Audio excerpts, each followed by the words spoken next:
Paragraph writing है क्या, paragraph किसे कहते हैं और पैराग्राफ का स्ट्रक्चर क्या है और कौन कौन से स्टेप्स हैं जिनको हम फॉलो करते हैं पैराग्राफ को लिखते हुए। Let's start the topic paragraph and its structure. What is paragraph? Paragraph writing, a paragraph is a series of sentences about one main idea और पॉइंट। किसी भी मेन आइडिया या पॉइंट के ऊपर सीरीज ऑफ सेंटेंसेस जब हम लिखते हैं, किसी भी पैराग्राफ को हम जो लिखते हैं वो किसी भी पॉइंट या मेन आइडिया के बारे में जो सेंटेंसेस हम इकट्ठा कंपोज करते हैं, लिखते हैं, उसको हम बोलते हैं पैराग्राफ। और पैराग्राफ का स्ट्रक्चर क्या होता है उसको हम देखते हैं। Paragraph structure, a paragraph consist of, paragraph के स्ट्रक्चर में तीन चीजें होती हैं। फर्स्ट थिंग जो सबसे ज्यादा इंपॉर्टेंट है वो टॉपिक सेंटेंस है। ये आपके पैराग्राफ को डेवलप करता है। आप यूँ कह सकते हैं कि पैराग्राफ में जो टॉपिक सेंटेंस है ये ऐसे ही है जैसे किसी के जिस्म में जो है वो बैकबोन की अहमियत होती है। तो ये एक सेंट्रल थिंग है। Topic sentence is the most important thing of paragraph. Topic sentence, first thing is very important, and the second thing is supporting sentences, the sentences that support the topic sentence, and the third thing is concluding of the sentences. तो structure के अंदर तीन चीज़ें paragraph में बहुत ही ज़्यादा important हैं। पहली थिंग जो है वो चीज़ जो है वो आपका ये टॉपिक सेंटेंस है, second thing is support sentences है, third thing is concluding sentences है। ये बेसिक तीन चीजें होती हैं जो पैराग्राफ के स्ट्रक्चर में पाई जाती हैं। और जो everything removes around topic sentence, topic sentence के इर्द गिर्द सारी चीजें घूमती हैं। तो ये तीन चीजें बड़ी इंपॉर्टेंट है पैराग्राफ के अंदर लिखते हुए।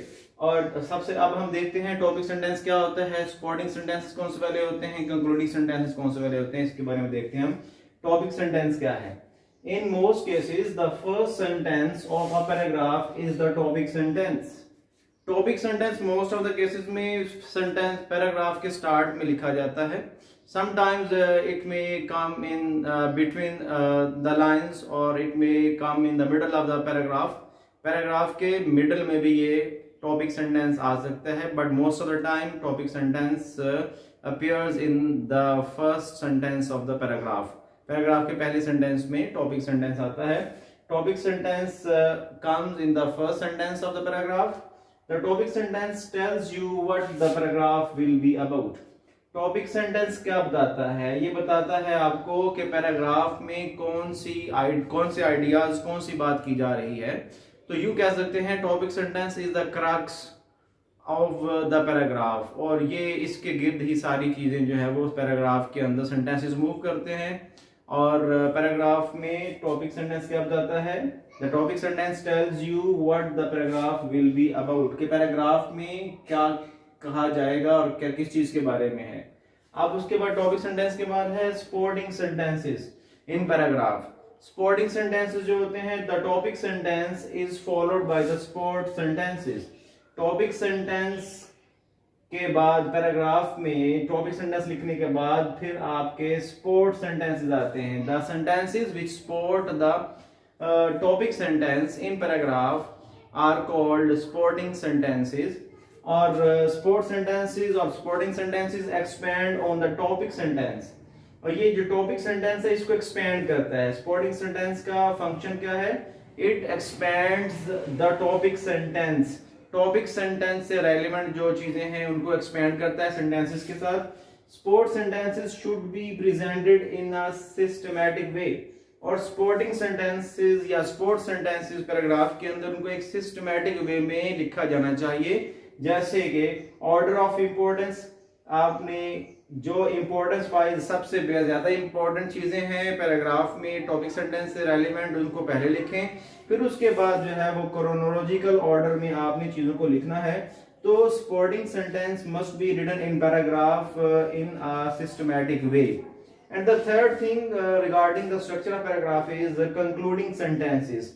The sentences which conclude the paragraph are called or named concluding sentences. The concluding sentences summarizes the main point of the paragraph. Concluding sentences जो है वो main point of the paragraph को summarise करता है। It often restates the idea in the topic sentence. Concluding sentence जो है topic sentence से relevant जो आइडियाज हैं उनको दोबारा से बयान करता है पैराग्राफ के इख्तिताम पे बाय यूजिंग डिफरेंट वर्ड्स। तो जैसे कि टॉपिक सेंटेंस है, टॉपिक सेंटेंस को दोबारा कंक्लूडिंग सेंटेंसेस के अंदर लिखा जाता है but with the change of the words. तो वोकैब या वर्ड्स के चेंज करने से आपने कंक्लूडिंग सेंटेंसेस लिखते हैं और कंक्लूडिंग सेंटेंसेस जो हैं they are according to the main topic sentences of the paragraph. अगर टॉपिक सेंटेंस से रेलिवेंट आप कंक्लूडिंग सेंटेंसेस नहीं लिख रहे तो कंक्लूजन आपका फॉल्टी कंक्लूजन होगा और इस तरह से जो है वो आप जो है वो एक फेल्ड और एक नाकाम पैराग्राफ लिखेंगे। तो अच्छा पैराग्राफ लिखने के लिए आपको टॉपिक सेंटेंस पहले लिखना चाहिए, फिर उसके बाद उस टॉपिक सेंटेंस को सपोर्ट करने के लिए आपको सपोर्टिंग सेंटेंस लिखने चाहिए और सपोर्टिंग सेंटेंस जो है वो एक्सपेंड करता है टॉपिक सेंटेंस को और उसके बाद कंक्लूडिंग सेंटेंसेस में आपने टॉपिक सेंटेंस से रेलिवेंट जो है वो चीजें लिखनी होती हैं। और उसके बाद है कंक्लूडिंग सेंटेंसेस के बाद आपने इसमें स्टेप्स कौन से फॉलो किए जाते हैं पैराग्राफ को लिखते हुए। Steps that are used in writing a paragraph, वो 8 स्टेप्स हैं, इनको जरा ध्यान से देखिएगा। स्टेप 1 है राइट द टॉपिक सेंटेंस। जब भी पैराग्राफ आपने डेवलप करना है सबसे पहले आपने टॉपिक सेंटेंस को लिखना है, फिर उसके बाद टॉपिक सेंटेंस में स्टेप 1 के बाद आपने स्टेप 2 में ब्रेनस्टॉर्मिंग करनी है। टॉपिक सेंटेंस से रेलिवेंट ब्रेनस्टॉर्मिंग क्या होता है?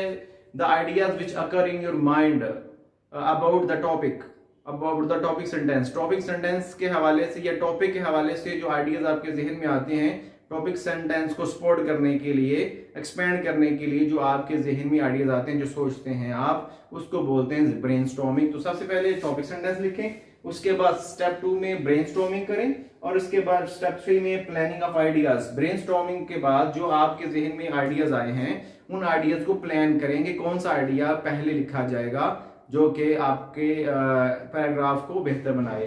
तो थर्ड स्टेप में प्लानिंग ऑफ आइडियाज। स्टेप 4 में आपने राइट द फर्स्ट ड्राफ्ट। जो भी आपके जहन में आइडियाज आए हैं टॉपिक सेंटेंस से रेलिवेंट, आपने क्या करना है उन आइडियाज को प्लान करते हुए अरेंजमेंट के साथ आपने फर्स्ट ड्राफ्ट में पैराग्राफ को लिख लेना है। फिर उसके बाद स्टेप 4 में फर्स्ट ड्राफ्ट बनाने के बाद आपने क्या करना है, स्टेप 5 में आपने रिवाइज एंड एडिट। जो आपने फर्स्ट ड्राफ्ट लिखा होगा पैराग्राफ का उसको आपने रिवाइज करना है और एडिट करना है। अगर उसमें कोई प्रॉब्लम है पैराग्राफ के अंदर तो उसको आपने ठीक कर लेना है। फिर स्टेप 6 के अंदर है चेक ग्रामर, स्पेलिंग, पंक्चुएशन। तो स्टेप 6 के अंदर आपने ग्रामर को, स्पेलिंग्स को, पंक्चुएशन को चेक करना है। जो आपने फर्स्ट ड्राफ्ट में पैराग्राफ लिखा है उसके अंदर अगर कोई गलती है स्पेलिंग की, ग्रामर की या पंक्चुएशन की, उसको आपने करेक्ट कर लेना है। और उसके बाद स्टेप 7 के अंदर है राइट द फाइनल ड्राफ्ट। फिर आपने जो रफ ड्राफ्ट है या फर्स्ट ड्राफ्ट है उसमें से गलतियां निकालने के बाद, उसको ठीक करने के बाद, जब आप समझते हैं कि everything is right, then you have to write the paragraph in a right way.